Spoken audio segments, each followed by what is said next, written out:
La désillusion de l'homme de Romains 7 est si grande, à cause de ses défaillances nombreuses, qu'un cri s'échappe de son cœur. Misérable que je suis, qui me délivrera de ce corps de mort, du corps de cette mort? Il y a une réponse à ce cri, et il révèle d'où vient la délivrance. La loi d'esprit de vie en Christ Jésus m'a affranchi de la loi du péché et de la mort. Romains 8, 2. Qu'a fait le Seigneur pour lui? Oh, rien de nouveau. Aucun don nouveau ne lui a été accordé. Ce qui s'est produit, c'est que ses yeux se sont ouverts pour voir ce qui lui avait déjà été accordé. Il a réalisé la puissance de la vie qu'il possédait déjà, et cette découverte l'a libéré. Remarquons qu'il exprime au passé lorsqu'il parle de son émancipation. Il ne s'attend plus à une libération, celle-ci est un fait accompli. Elle est devenue son heureuse expérience lorsque il a réalisé qu'avec l'acquisition de la vie divine, une loi divine lui a été aussi impartie, et que celle-ci transcende la loi du péché et de la mort. Il a vu qu'il n'est nul besoin d'effort de sa part pour avoir une conduite chrétienne.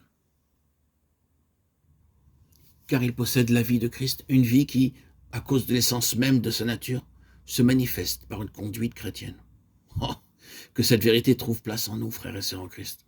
Si nous sommes en Christ, nous sommes dans une sphère où opère une loi qui s'opère pas dans la sphère de la vie naturelle dans laquelle nous vivons avant de venir à Christ. Nous ne devons pas craindre maintenant que si nous cessons de nous accrocher à nous-mêmes, nous succomberons à cause de la loi de la gravité.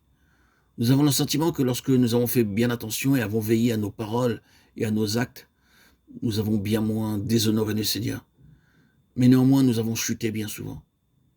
Alors ne craignons pas, rien de fâcheux ne se produira si nous cessons de nous appuyer sur notre propre force, sur notre volonté. Si seulement nous pouvions réaliser la puissance de la loi de l'esprit de vie qui est en nous, nous cesserions de nous accrocher à nous-mêmes et donnerions la possibilité à cette loi d'œuvrer de manière effective. Frères et sœurs en Christ, puisse le Seigneur ouvrir nos yeux pour voir que nul ne peut s'appuyer sur la volonté pour triompher du péché et de la mort.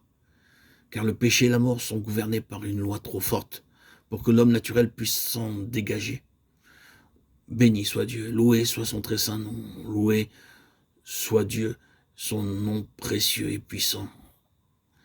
Il nous a non seulement donné une nouvelle vie, mais avec elle, il nous a aussi donné une nouvelle loi qui seule peut transcender la loi du péché et de la mort.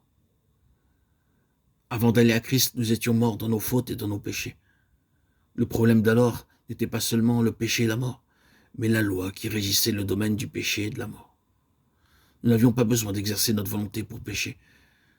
Pas le moindre effort ne nous était nécessaire pour cela, car la loi qui opérait dans cette sphère nous conduisait à pécher. Dieu a résolu ce problème en nous offrant sa propre vie, car c'est une vie éternellement triomphante.